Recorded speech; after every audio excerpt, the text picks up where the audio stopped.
Welcome to another session of Fundamental of Money and Banking. So today we will are going to discuss about the business of the banking.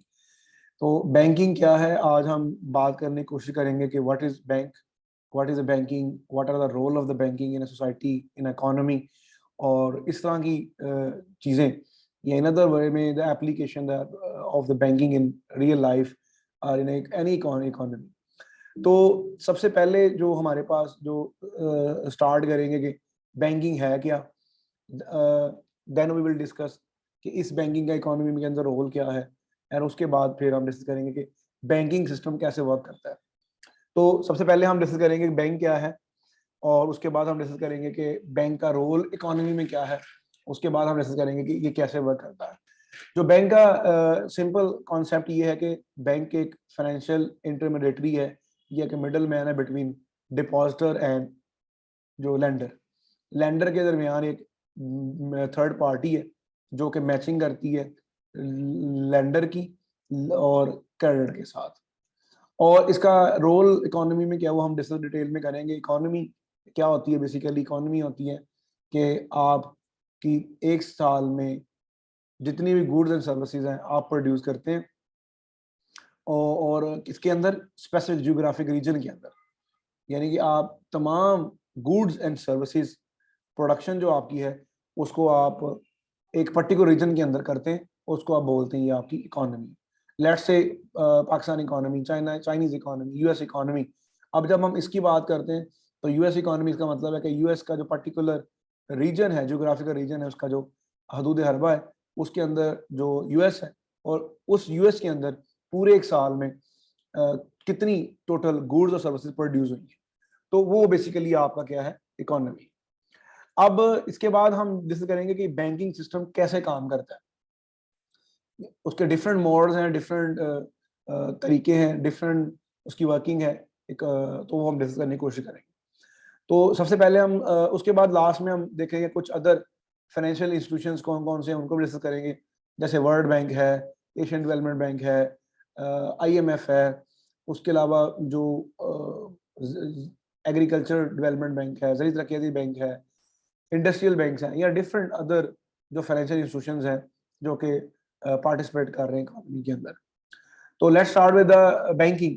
Banking जो basically आपके पास उसमें दो, जब आप banking की बात करेंगे इसमें दो चीजें सीखने की कोशिश करेंगे कि पहले बिजनेस बैंक और बैंकिंग क्या है. तो बिजनेस हम कहते हैं कि वो कोई भी काम जिसकी हम एक्टिविटी, इकोनॉमिक और लीगल एक्टिविटी करते हैं प्रॉफिट के लिए. अब सबसे पहले हम डिफाइन करेंगे बिजनेस ऑफ बैंकिंग क्या है, बैंकिंग करते क्या है. बेसिकली ये सर्विस ओरिएंटेड जॉब है, और ये सर्विसेज प्रोवाइड करते हैं. और उसके बाद हम दे भी कोशिश करने की कि मॉडर्न बैंकिंग के ट्रेंड्स क्या है, जैसे आजकल फिनटेक है, बिटकॉइन है, ई बैंकिंग है, इस तरह की चीजें. तो सबसे पहले क्वेश्चन है कि बैंक क्या है. बेसिकली तो बैंक आपके पास एक बिजनेस है. जो बिजनेस क्या है, कोई भी बिजनेस जो आप काम करते हैं प्रॉफिट के लिए, लीगल एक्टिविटी, और ये सर्विस ओरिएंटेड बिजनेस है. बिजनेस दो तरह के होते हैं, एक बिजनेस जो है प्रोडक्ट बनाते हैं और एक बिजनेस जो सर्विस प्रोवाइड करते हैं. अब बैंक जो हैं आपको सर्विस प्रोवाइड करते हैं ताकि आप पैसा कमाने के लिए, यानी कि अगर आप अकाउंट ओपन करते हैं तो you are taking a service of account, और उस अकाउंट से आप क्या करते हैं, पैसे ट्रांसफर कर सकते हैं, पैसे डिपॉजिट कर सकते हैं, पैसे निकाल सकते हैं, उसको आप शॉपिंग कर सकते हैं, बाइंग एंड सेलिंग कर सकते हैं, आप उसको यूटिलाइज कर सकते हैं. तो बैंक उस सर्विस के अगेंस्ट आपसे एनुअल चार्जेस लेता है एटीएम पे, और या आपके अकाउंट के ऊपर जो ट्रांजैक्शंस हैं उनकी फी या कमीशन लेता है. और बैंक हमेशा प्रॉफिट कमाने की कोशिश करता है क्योंकि इसके बगैर उसका सर्वाइवल नहीं है. अब जो बैंक, ये बिजनेस जो है दूसरे बिजनेस से डिफरेंट कैसे है, यानी कि बहुत सारे बिजनेस हम करते हैं, उस बिजनेस से ये डिफरेंट कैसे है, इसकी यूनिकनेस क्या है, और ये जो बिजनेस है इसका क्या डिफरेंस है बाकी बैंकिंग सिस्टम के साथ या अदर बिजनेस के साथ. तो ये जो बिजनेस है बेसिकली ये करता क्या है, ये आपको लोगों को हेल्प आउट करता है मनी हैंडलिंग में. तो मनी हैंडलिंग के अंदर ये आपको हेल्प आउट करता है, किस चीज की हेल्प आउट करता है, कि आप सर्विस लें और मनी हैंडलिंग उसके जो तीनों फंक्शंस हैं, जैसे मनी को डिस्कस करते हैं, पहला उसमें फंक्शन हम कहते हैं कि आपका मीडियम ऑफ एक्सचेंज है, दूसरा हम उसमें कहते हैं कि ये स्टोर ऑफ वैल्यू है, और तीसरा unit of account general acceptability. तो ये बैंक जो है तीनों फंक्शन जो सर्विसेज प्रोवाइड कर रहा है आपको, और ये एक्सचेंज सिस्टम पे एग्री करता है, और आपकी जितनी भी गुड्स सर्विसेज है उनको मेजरिंग वैल्यू देता है, और उसके अलावा आपको कोई भी चीज है उसकी वर्थ इन टर्म बताता है। वर्थ क्या होती है? वर्थ ये होती है value of something in term of price, और करेंसी इज कॉल्ड वर्थ, और उसको हम वर्थ बोलते हैं। अब ये इसके अलावा क्या काम करता है? Middle man, third party as a काम करता है, हम एज ए सेफ गार्डिंग काम करता है, हमारे ट्रांसफरिंग में हेल्प आउट करता है, एक्सचेंजिंग में हेल्प आउट करता है, लेंडिंग मनी में हेल्प आउट करता है। तो ये बेसिकली क्या है? एक फाइनेंशियल इंटरमीडिएटरी है या मिडल मैन है बिटवीन क्रेडिटर एंड लेंडर, और ये हेल्प आउट करता है हमें हमारे पैसे को सेव रखने में, हमारे पैसों को ट्रांसफर करने में, एक्सचेंज करने में। यानी कि एक्सचेंज से मुराद है कि you can have a currency in term of rupees, you can buy in dollar, आप डॉलर में कन्वर्ट कर सकते हैं, फॉरेन करेंसी में कन्वर्ट कर सकते हैं। उसके बाद you can also convert into other assets. तो ये बेसिकली दो पार्टीज के दरमियान एक फैसिलिटेटर होता है, और जो कि बैंक है। तो बैंक बेसिकली आप कह सकते हैं आप facilitator acting between two parties as a intermediary, तो उसको हम बैंक बोलते हैं। और उसका बेसिकली काम क्या है कि इस सर्विस को प्रोवाइड करके उसने अपना कमीशन फी चार्ज करनी। अब इससे क्या होता है कि जब ये बैंक फैसिलिटेट करता है तो money through out the economy revolve करती है, इसको हम सर्कुलेशन ऑफ मनी भी कहते हैं। और वो जो मनी है वो वेरी करती है, हाँ, मतलब डिफरेंट बिजनेसेस में। और सर्कुलेशन ऑफ मनी को हम मेजर करते हैं कि एक नोट जो है, फॉर एग्जांपल अगर आपके पास 100 रुपए का नोट है, एक 100 रुपए का नोट है, उसने एक पर्टिकुलर टाइम पीरियड के अंदर कितने हैंड्स चेंज किए, यानी कितने लोगों के पास वो गया, वो उसकी सर्कुलेशन ऑफ मनी है। और सर्कुलेशन मनी और फ्लो को फैसिलिटेट करता है थ्रू आउट द इकोनॉमी। अगर मैं पाकिस्तान की बात करूँ तो पाकिस्तान, अगर मैं यूएस की बात करूँ तो यूएस, अगर मैं चाइना की बात करूँ तो China, with in China, with in US और विद इन पाकिस्तान, ये आपको फैसिलिटेट करता है फ्लो ऑफ मनी के अंदर। और ये आपको फैसिलिटेट करता है इंटरनेशनल ट्रांसफर में भी, वो हम आगे डिस्कस करते हैं। तो ये बिजनेस इसलिए यूनिक है, ये बेसिकली सोली सर्विस ओरिएंटेड है, और ये मनी के जो तीन कैरेक्टरिस्टिक्स हैं उनको फुलफिल करता है, और आपकी हेल्प आउट करता है किसके अंदर? पैसे को सेव रखने के लिए, ट्रांजैक्शन करने के लिए, एक्सचेंज करने के लिए, या कर्जा लेने के लिए, या कर्जा देने के लिए, यानी कि सेविंग डिपॉजिट्स के लिए, या डिमांड डिपॉजिट के लिए, या आप इन टर्म ऑफ डीडी करते हैं, फिक्स डिपॉजिट करते हैं, डिमांड डिपॉजिट्स के लिए। उसके बाद आगे इंपॉर्टेंट है कि आपके जो बैंक्स की टाइप्स क्या हैं।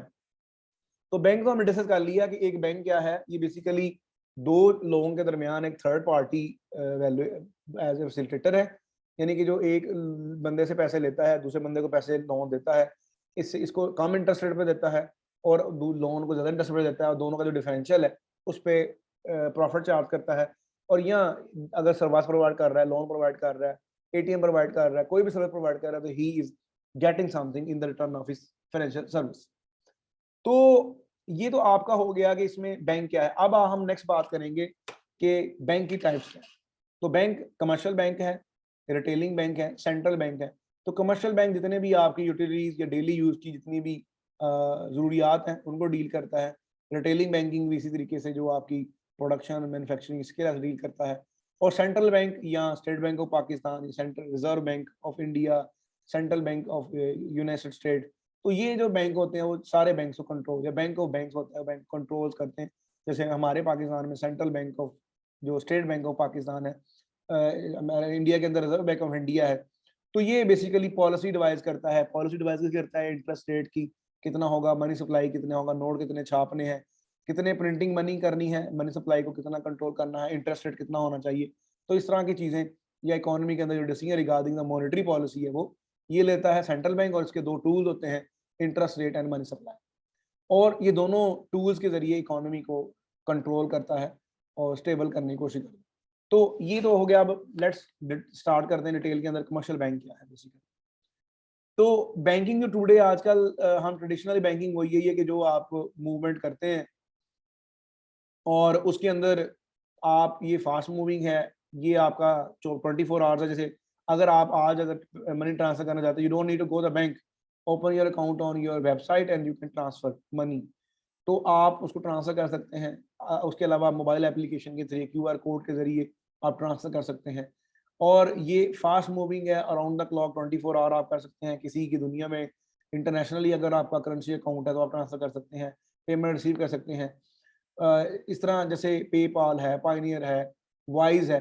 तो ये जदीद जो मॉडर्न डेज ट्रांसफर के मेथड्स हैं जो कि बैंकिंग थ्रू इस्तेमाल करते हैं, इसमें बहुत सारे जो हैं पाकिस्तान में अवेलेबल नहीं है, लेकिन ये आप ट्रांसफर का इस्तेमाल कर सकते हैं। जैसे जैज़ कैश है, इजी पैसा है पाकिस्तान के अंदर, तो ये भी एक फास्ट ट्रैक जो ई बैंकिंग की टाइप है।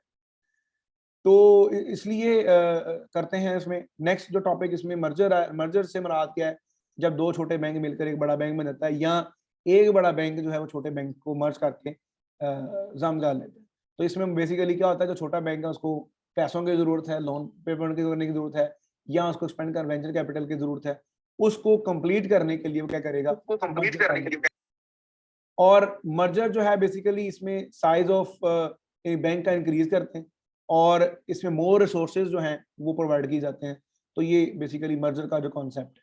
मर्जर का कॉन्सेप्ट बिजनेस में ये भी है कि जब दो या दो से ज्यादा फर्म मिल के काम करती हैं, जैसा कि हम एक एग्जांपल लेते हैं टेलीकम्युनिकेशन इंडस्ट्री से, पाकिस्तान से। तो we have a Warid company, telecommunication company, और Warid company now is a similar Jazz company. तो Jazz company is a bigger company. तो जैज कंपनी ने वारिद कंपनी को इनटेक कर लिया। तो नाउ अ डेज जो जैज और वारिद के कस्टमर मर्जर काम कर रहे हैं। अब उससे क्या हुआ, जो जैज कंपनी उसके जो शेयर्स हैं या उसका जो टोटल नंबर ऑफ कस्टमर्स है वो साइज इंक्रीज हो गया। सिमिलर वे में इसमें भी जो बैंक्स, छोटे बैंक्स बड़े बैंक से मिलते हैं तो दे नीड मोर रिसोर्सेज, और वो मर्जर काम करते हैं। उसके बाद इसमें अगर जब ज्यादा छोटे छोटे बैंक मिलकर एक बड़े बैंक में जम हो जाते हैं, तो उसका मतलब है कि नंबर ऑफ बैंक्स इकोनॉमी में कम हो जाते हैं और एफिशिएंटली यूटिलाइज कर सकते हैं। और बड़े बड़े बैंक जो हैं वो different rural area, remote areas में they are not want to able to open their franchise, तो छोटे छोटे बैंक के साथ मर्जर कर लेते हैं। तो then they are working together, और उससे क्या है, स्मॉल लोकल जो बैंक का वेज उनको भी इनकॉर्पोरेट करते हैं, कॉस्ट को मिनिमाइज करने के लिए, साइज को बढ़ाने के लिए, रीच को बढ़ाने के लिए बेसिकली। उसके बाद जो टॉप रैंक बैंक्स हैं वर्ल्ड के अंदर, वो डिफरेंट जो यहाँ बैंक्स आपके पास हैं, उसमें जो मीचू फाइनेंशियल ग्रुप्स है ये जापान का है, सिटी बैंक यूनाइटेड स्टेट का है, डोचे बैंक जर्मनी का है। सिमिलर वे में आपके पास इस तरह HSBC जो है यूनाइटेड किंगडम का है। Then you also have a different kind of banks जो कि टॉप बैंक्स हैं अक्रॉस द वर्ल्ड। लेकिन ये टॉप बैंक्स हैं with respect to size of asset. इसका मतलब क्या है कि टोटल एसेट को अगर एक्यूमुलेट करें, ऐड करें, तो सबसे ज्यादा एसेट जिनके हैं वो नंबर 1 बैंक है, नंबर 2 बैंक है, नंबर 3 बैंक है। तो ये टॉप 10 बैंक्स हैं विद रिस्पेक्ट टू एसेट्स। और एसेट क्या होता है? एनी चीज which can not convert into money, वो चीज जिसको हम मनी में कन्वर्ट कर सकते हैं वो आपका एसेट। उसके बाद आगे मॉडर्न डे के अंदर ट्रेंड्स क्या है, उसके लिए हम डिस्कस करते हैं कि आपके पास उसका इम्पैक्ट क्या है हमारे पास। अब मॉडर्न डे में टेक्नोलॉजी ने क्या किया है, now you have another opportunity या अदर यूजेज, मोबाइल बैंकिंग, जैसे E banking, M banking, internet banking, E banking. तो ये बेसिकली क्या टेक्नोलॉजी का इनकॉर्पोरेशन है। एटीएम्स हैं, स्मार्ट कार्ड्स हैं, ऑनलाइन बैंकिंग है, ये सारे का सारा आपका क्या है, ये आपका टेक्नोलॉजी का इम्पैक्ट है। अब टेक्नोलॉजी का इम्पैक्ट दो चीज़ों पे होता है, एक तो बैंकर पे क्या हुआ है और दूसरा ये कि कस्टमर पे क्या हुआ है। बैंकर्स पे क्या हुआ है कि दे have a wonderful record of accounting, auditing, और वो फंक्शन को एग्जामिन कर सकते हैं एफिशिएंट टेक्नोलॉजी के यूज से। अब उसमें वो क्या कर सकते हैं, फंड ट्रांसफर, रिकॉर्ड कीपिंग और फाइनेंशियल को एनालाइज कर सकते हैं फौरन। यानी कि अगर आप इसकी एग्जांपल लेते हैं कि अगर आप किसी भी बैंक की आप एप्लीकेशन है तो you can have your monthly statement और ईयरली स्टेटमेंट, 6 मंथ स्टेटमेंट। तो ये तो कस्टमर को फायदा है, लेकिन बैंक्स सिमिलर वे में अकाउंटेबिलिटी कर सकते हैं। नंबर ऑफ अकाउंट हमारे पास कितने हैं, कैश इन हैंड हमारे पास कितना है, इनफ्लो हमारा कितना है, आउटफ्लो कितना है। तो ये सारी चीज़ें। उसके अलावा बैंक के जो रेवेन्यूज कहाँ से जनरेट हो रहे हैं, बैंक की जिसकी जो लाइबिलिटीज कौन कौन सी, तो वो एग्रीगेट लेवल पे आप इजीली कैलकुलेट कर सकते हैं with through of efficient utilisation of technology. Similar way में आप जो कस्टमर के लिहाज से आप पे इम्पैक्ट क्या है, एटीएम्स हैं, आपके पास स्मार्ट कार्ड्स हैं, और उसके अलावा ऑनलाइन बैंकिंग है। एटीएम कार्ड वो होते हैं जो आप मनी ड्रा कर सकते हैं, बाइंग शॉपिंग भी कर सकते हैं। स्मार्ट कार्ड वो होते हैं जो जिसमें आप एटीएम से ड्रॉ नहीं कर सकते, but you can use as a buying and selling point, as a transaction के लिए आप एक्सचेंज कर यूज कर सकते हैं। और ऑनलाइन बैंकिंग ये कि आप उसमें क्यूआर कोड स्कैन कर सकते हैं, आप उसको इंटरनेट के थ्रू कर सकते हैं। जैसे मोबाइल बैंकिंग मैंने बताया, एम बैंकिंग बताया, ई बैंकिंग बताया, इंटरनेट बैंकिंग जो है, तो ये कस्टमर के लिए भी कन्वीनियंट है। 24 आवर यूज कर सकते हैं, फंड रिसीव कर सकते हैं, सिक्योरिटी है, सेफ गार्ड है, यानी you don't need to carry cash along with you, जैसे ट्रांसफर 1-2% टू अदर पर्सन, तो वो आप ट्रांसफर कर सकते हैं without any risk. There is still risk कि आप उसकी आपका अकाउंट हैक हो सकता है, आपकी चीजें हो सकती हैं, but still it has a good impact as well. तो ये तो टेक्नोलॉजी का जो इम्पैक्ट है दोनों पे बताने की कोशिश की। अब टेक्नोलॉजी के साथ आने से जो बैंकिंग के दरमियान वो क्या है, वो बेसिकली रूल रेगुलेशन, जैसे अभी ई बैंकिंग आ रही है, इंटरनेट बैंकिंग आ रही है, तो government, state bank of Pakistan trying to make a more and more regulation smoothly working for the banking. तो उसमें फिर बैंक एक दूसरे के साथ कम्पीट करते हैं। कुछ बैंक्स कहते हैं कि we are providing very good in mortgage leasing, कुछ बैंक कहते हैं कि सेविंग करें, कुछ बैंक कहते हैं बैंक फॉर द वुमेन, कुछ लोग कहते हैं बैंक फॉर जो saving account for the young kids. Different offers देते हैं, शॉपिंग, सेल। तो वो बेसिकली कार्य क्या रहे होते हैं, अपनी सर्विसेज को यूनिक बना रहे होते हैं। सिमिलर वे में ऐसी है कि मोबाइल कंपनी है, डिफरेंट मोबाइल्स को वो बेचती हैं, आईफोन है, डिफरेंट अदर फोन्स हैं, वो बेचते हैं, वो डिफरेंशिएट करते हैं प्रोडक्ट को साइज से, बैटरी से, कलर से, ग्राफिक्स से, फ्रेंडली यूजर्स से।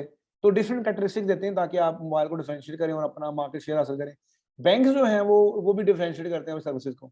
उसमें विदाउट फी एटीएम है, विद फी एटीएम है, उसमें नो करंट डिफरेंट ऑफर्स हैं, डिस्काउंट्स हैं बाइंग शॉपिंग के ऊपर। उसके अलावा आपके मॉर्गेज लोन के ऊपर डिफरेंट चीज़ों पे वो डिस्काउंट चीज़ें करते हैं ताकि वो अपनी फाइनेंशियल सर्विसेज को डिफरेंशिएट करें with respect to other bank. तो कंपटीशन के लिहाज से सेकंड जो टॉपिक आज का हमारा, उसमें हम डिस्कस करना है कि इसका रोल क्या है, बैंकिंग का वो रोल इकोनॉमी के अंदर, इकोनॉमी में कैसे कंट्रीब्यूट करती है, और फिर हम एक्सप्लेन करेंगे कि कैसे बैंक एक्सपेंड होता है इकोनॉमी के अंदर।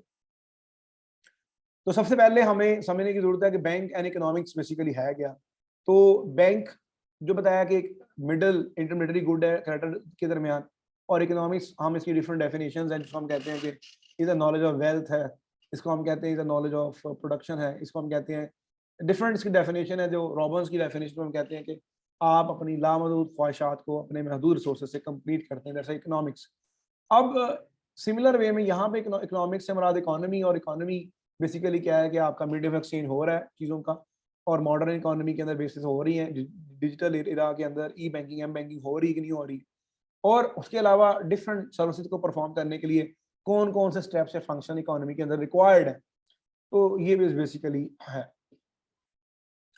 अब यहाँ पे आगे डिफरेंट जो फैक्टर है जो बैंकिंग या इकोनॉमिक्स के लिहाज से डिस्कस करते हैं हम, उसमें आपको हेल्प आउट करता है पैसे के लिहाज से। Everybody want his money safe. तो उसके अंदर जब आप अपना अकाउंट ओपन करेंगे तो नाउ आपका रिकॉर्ड कीपिंग हो रहा है, कितने पैसे आपके इनफ्लो हैं, कितने पैसे आउटफ्लो हैं। आप अपने with in 20 days, with in 1 month, with in 6 month देख सकते हैं अकाउंट में। उसके अलावा आइडेंटिफिकेशन है कि आपको किस सोर्स से पैसे आ रहे हैं, किस पार्टी से या किस कंपनी से आपने पैसे लेने थे, आपको आगे किस कंपनी के पैसे लेने ट्रांसफर हो गए, या आप जॉब कर रहे हैं कि आपको सैलरी ट्रांसफर होगी या नहीं होगी है, और या आपको किसी रिलेटिव ने, किसी दोस्त ने कोई ट्रांसफर करना है, या आपने कोई चीज़ परचेज की है, आपने ट्रांसफर करना है, तो ये आइडेंटिफाई हो सकता है। उसके अलावा री इन्फोर्समेंट है, यानी कि लर्निंग होती है, और उसके बाद बार बार उसी चीज़ को जब अप्रोप्रिएट मॉडिफाई करते हैं और इम्प्लीमेंट करते हैं तो री इन्फोर्समेंट करते हैं। और उसके अलावा ट्रांसफर सिक्योरिटी, ये जैसे मैंने बताया आपको, इन मॉडर्न बैंकिंग या मॉडर्न इरा के अंदर आपके पास ये है चीज़ें कि यू मस्ट थिंक अबाउट कि अगर आप बेशक यूज़ कर रहे हैं एटीएम, बेशक आप यूज़ कर रहे हैं मोबाइल एप्लीकेशन, बेशक यूज़ कर रहे हैं आप internet banking, you must need to secure your password information. So अगर अगर दूसरे लोगों को पता होगा तो they can easily transfer your all money. तो ये बेसिकली स्टैंडर्ड जो सारी चीज़ें हैं, साउंड बिजनेस प्रैक्टिसेस हैं, यानी कि गुड हेल्दी बिजनेस प्रैक्टिसेस हैं, जिससे आप इम्प्रूव कर सकते हैं बिजनेस को। उसके बाद आगे स्प्रेडिंग ऑफ वेल्थ है। स्प्रेड कहते हैं जो वेरिएंस को, और स्प्रेड ऑफ वेल्थ से मुराद यहाँ पे ये है कि इकोनॉमी के अंदर जो आपके पास पैसे हैं वो कितने ट्रांसफर हो रहे हैं, यानी कि उसकी ग्रोथ कितनी हो रही है, नंबर ऑफ जो मनी सप्लाई है, मनी सप्लाई का जो रेट ऑफ चेंज इंक्रीज कितना हो रहा है वो बताएगा कि स्टेट बैंकों के कितना पैसा सर्कुलेट कर रहा है, ये कितना पैसा ट्रांसफर हो रहा है, और कितनी जो पैसे हैं उनका बिजनेस हो रहा है। और वो बेसिकली हेल्प आउट करता है स्टेट बैंक ऑफ पाकिस्तान को या सेंट्रल बैंक को इकोनॉमी टेक अ डिसीजन कि मनी सप्लाई ज्यादा करनी है, सर्कुलेशन ऑफ मनी क्या है। तो मनी सप्लाई बेसिकली दो चीजों का कंपोनेंट होता है, एक demand deposit plus circulation of money. तो इससे हेल्प आउट मिलती है कि कितना सर्कुलेशन ऑफ मनी और इकोनॉमी के अंदर, जैसे मैंने बताया कि सर्कुलेशन मनी क्या होती है कि number of hand change in particular time period के एक नोट जो करता है वो, उसके अलावा कितना लैंडिंग हो रही है, कितनी कस्टमर्स लैंड कर रहे हैं या कितनी क्रेडिट हो रहा है, तो इससे भी हेल्प आउट मिलती है। वो सेकंड टूल है, वो उसे हम कहते हैं इंटरेस्ट रेट। वो इंटरेस्ट रेट या पॉलिसी रेट को डिटरमाइन करते हैं। तो पहले आपको हेल्प आउट करता है जो ट्रांसफर ऑफ मनी या मनी ग्रोथ से, वो होता है कि मनी सप्लाई को चेंज करना है, इंक्रीज करना है, डिक्रीज करना है, टूल ऑफ मॉनेटरी पॉलिसी है। सेकंड नंबर पे आपके पास जो बैंकिंग लैंडिंग है, क्रेडिट है, लोन है, और वो हेल्प आउट करता है अंडरस्टैंडिंग करने के लिए कि आपने कितना लैंड करना है। इंटरेस्ट रेट जो पॉलिसी रेट डिफाइन करते हैं, जैसे आजकल 18% चल रहा है, तो वो आपको हेल्प आउट करता है कि इंटरेस्ट रेट को बढ़ाना है, कम करना है, या मनी सप्लाई को बढ़ाना है, कम करना है। तो ये बेसिकली इस तरीके से बैंकिंग जो हेल्प आउट करती है इकोनॉमी को थ्रू द मॉनेटरी पॉलिसी। उसके बाद ट्रांसफरिंग के लिहाज से ये आप कहाँ कहाँ ट्रांसफर कर सकते हैं, इसमें आपके पास डिफरेंट ऑप्शंस हैं। उसमें आप दो बैंकों के दरमियान कर सकते हैं, वो सेम बैंक हो सकते हैं, यानी कि एचबीएल टू एचबीएल कर सकते हैं, या आप दो बैंक डिफरेंट बैंक से कर सकते हैं, एचबीएल टू यूबीएल या यूबीएल टू डुचे बैंक, या कोई भी बैंक जो है आप ट्रांसफर कर सकते हैं। दो इंडिविजुअल कर सकते हैं, यानी कि आप दोनों के पास अगर एचबीएल का अकाउंट है तो आप दोनों कस्टमर है, आप ट्रांसफर कर सकते हैं आपस में, या आप दूसरे अकाउंट में ट्रांसफर कर सकते हैं, या आप बैंकिंग सेक्टर में आप इंडस्ट्री के लिए अंदर ट्रांसफर कर सकते हैं, या आप इंपोर्ट एक्सपोर्ट बिल के लिए पे कर सकते हैं, या आपने कोई गवर्नमेंट को पे करना है, जैसे बिल है, ड्राइविंग लाइसेंस फ़ी है, या आपकी यूनिवर्सिटी की फ़ी है। कोई भी चीज़ें जो भी आप प्रोवाइड कर सकते हैं वो गवर्नमेंट की पेमेंट्स है वो आप कर सकते हैं। जैसे उसके लिए गवर्नमेंट ऑफ पाकिस्तान ने ई पे का पेमेंट का निकाला है, टैक्स पे करना है, कुछ चीज़ पे करनी है।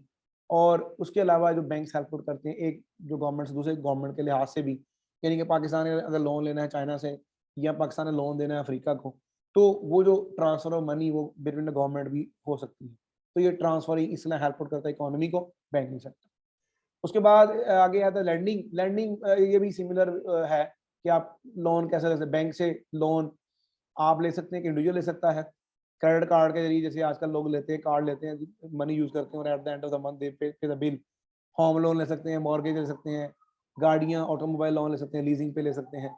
उसके अलावा गवर्नमेंट भी लोन लेती है बैंक से, जिसको आप बोलते हैं सर्कुलर डेट, यानी कि आप आपकी अपनी गवर्नमेंट है, उसने अपने अदारे स्टेट बैंक से कितना कर्जा लिया, वो सर्कुलर डेट है।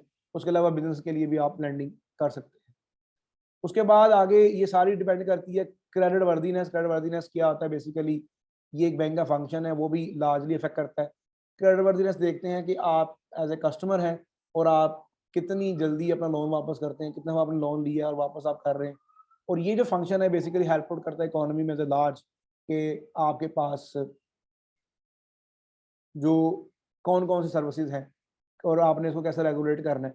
तो क्रेडिट वर्दीनेस या रेशियो ऑफ लोन्स डिपॉजिट, ये गारंटी होती है सिक्योर फाइनेंस सिस्टम का।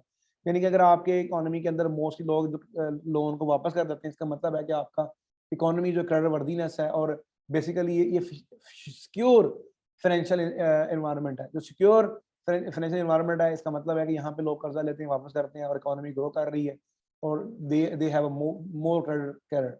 तो credit worthiness also help out करती है इकोनॉमी के अंदर।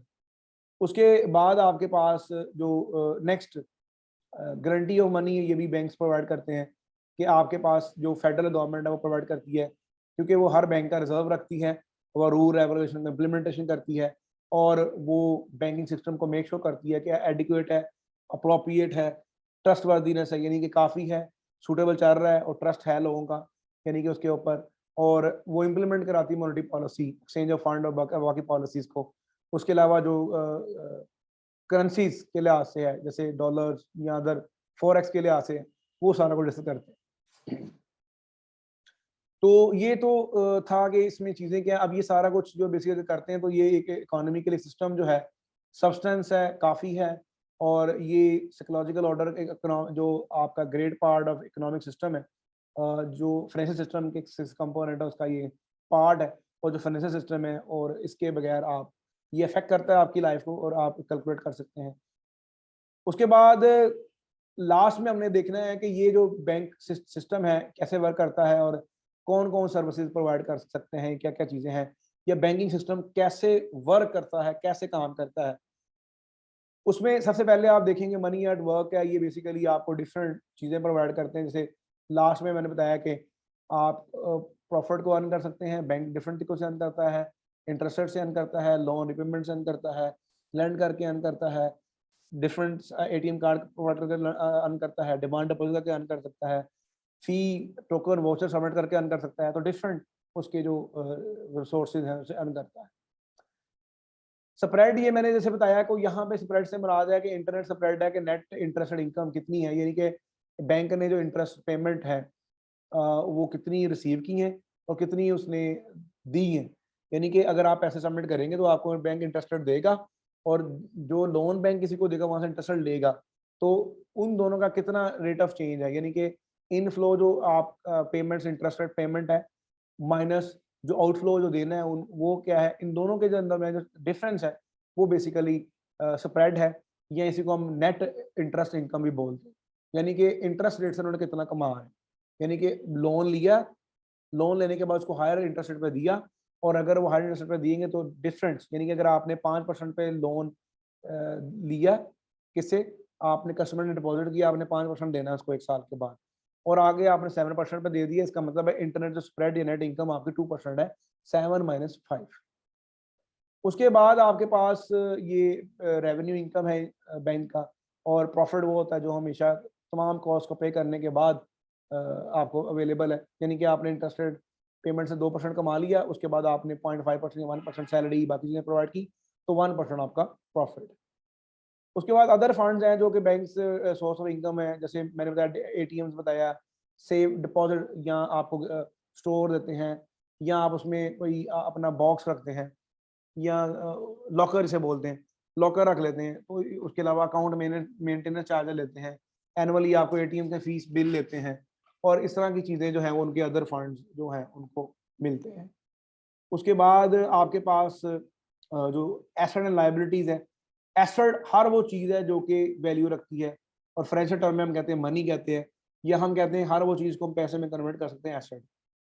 उसके बाद सेकंड इसका कंपोनेंट जो है वो आपके पास क्या है, बेसिकली वो लिक्विड एसेट है। लिक्विड मैंने बताया था कि ability to convert into cash, तो ये लिक्विडिटी है बेसिकली। तो लिक्विड एसेट वो तमाम एसेट होते हैं जिनको आप इजीली कन्वर्ट कर सकते हैं कैश के अंदर, और उसमें हमने डिस्कस किया था लास्ट चैप्टर के अंदर, कुछ एसेट हाई लिक्विड हैं, कुछ एसेट लेस लिक्विड हैं, कुछ एसेट जो है वो बिल्कुल बिल्कुल परफेक्टली लिक्विड हैं, और कुछ परफेक्टली जो लिक्विड नहीं है। तो उसकी एग्जांपल जैसे कैश हाईली लिक्विड है, ATM card less liquid as compare to cash, इस तरह की चीजें। लायबिलिटीज क्या आती है, जो ऑब्लिगेशन है जो उन्होंने पेमेंट करनी है, और आगे जो बैंकिंग के प्रिंसिपल्स हैं उसमें दो प्रिंसिपल। पहला प्रिंसिपल ये कि वो हमेशा कोशिश करते हैं कि उनकी लायबिलिटीज एक्सीड ना करें उनके रिजर्व से, और दूसरा वो करते हैं कि हमेशा कोशिश करते हैं कि उनके पास लायबिलिटी से ज्यादा लिक्विड कैश होना चाहिए, लिक्विड एसेट होना चाहिए, ताकि वो अपनी लायबिलिटी को पे आउट कर सके। उसके बाद बैंकिंग वर्किंग फॉर यू है, इसमें 20 ईयर्स, जैसे अभी हम 21 सेंचुरी में रह रहे हैं, तो ये हमारे लिए काम करते हैं, डिफरेंट सोर्सेज प्रोवाइड करते हैं, चीज़ें प्रोवाइड करते हैं, और ये स्मॉलर एडवांटेजेस, बिगर एडवांटेजेस, ये it's all about for us. उसके बाद इसमें चेंजेस क्या हुई हैं जो सर्विसेज के अंदर, ब्रांच लोकेशंस हो गई हैं आपके पास working hour, banking hour 24 hours हो गए हैं पहले। उसके अलावा drive up windows and different. उसके बाद आपके पास डिफरेंट काइंड ऑफ चेक्स हैं। उसके बाद आपके पास सेविंग ऑप्शंस हैं। उसके बाद पर्सनल सर्विसेज हैं। तो ये तमाम चीज़ें जो हैं आपको चेंज इन ट्रेंड्स हैं। उसके बाद न्यू सर्विसेज कौन सी, क्रेडिट कार्ड मैंने बताया मैंने आपको, इनोवेटिव लैंडिंग्स हैं, डिफरेंट लैंडिंग्स, एटीएम कार्ड्स है, स्मार्ट कार्ड्स है, और ऑनलाइन बैंकिंग, ये जो चीज़ें हैं।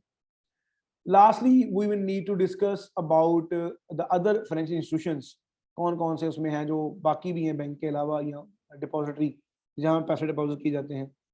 और इनमें दो तरह के होते हैं, एक में आप पैसे जमा करते हैं और एक पैसे जमा नहीं करते। जिसमें पैसे जमा करते हैं उसे हम कहते हैं डिपॉजिटरी फाइनेंशियल इंस्टीट्यूशंस, जिसमें पैसे आप जमा नहीं करते उसे कहते हैं नॉन डिपॉजिटरी। अब सबसे पहले जो डिपॉजिटरी इंटरमीडिएटरी कौन सी होती है, इसमें आप लोगों से फंड लेते हैं, और आगे लोग आगे उन फंड को इस्तेमाल करके बिजनेस करते हैं और उससे प्रॉफिट कमाते हैं। नॉन डिपॉजिटरी के अंदर ये आपसे पैसे डिपॉजिट नहीं करते, होल्ड नहीं करते, लेकिन ये पर्टिकुलर वे में पॉलिसीज के लिए आपसे पैसे कमाते हैं। तो वो तमाम बैंक्स जो हैं वो जो कैश डिपॉजिट नहीं करते, लेकिन वो सर्विस प्रोवाइड करते हैं स्पेसिफिक, या आपको प्रोवाइड की जाती है, तो वो आपका बेसिकली क्या है, नॉन डिपॉजिट। अब डिपॉजिटरी स्टार्ट कर लेते हैं। जितने भी कमर्शियल बैंक्स हैं, सेविंग बैंक्स हैं, म्यूचुअल बैंक्स हैं, ये सारे जो हैं ये आपके डिपॉजिटरी हैं। ये इन तमाम में आप पैसे जमा करते हैं और आप इनसे डिपॉजिट भी करते हैं, निकालते हैं और अदर सर्विसेज भी। अब बात कर लेते हैं नॉन डिपॉजिटरी, जिनमें आप सिर्फ पैसे जमा, इंश्योरेंस कंपनीज होगी, ट्रस्ट कंपनीज, पेंशन फंड्स हैं, और उसके अलावा ब्रोकेज हाउसेज है, लोन कंपनीज हैं और करेंसी एक्सचेंज है। तो ये आपके पास वो तमाम फाइनेंशियल इंटरमीडिएटरी मिडल मैन हैं जहाँ पे आप कैश डिपॉजिट नहीं करते, लेकिन आप जो है इनको इस्तेमाल करते। तो इसके साथ ही this is the end of introduction of what is a banking. Banking क्या है, बैंक क्या है, बैंकिंग का रोल इकोनॉमी में क्या है, और ये कैसे वर्क करता है। और फाइनेंशियल इंस्टीट्यूशंस दो तरह के होते हैं, डिपॉजिटरी और नॉन डिपॉजिटरी। तो इसके साथ ही आज के लिए इतना काफ़ी है। सी यू नेक्स्ट सेशन।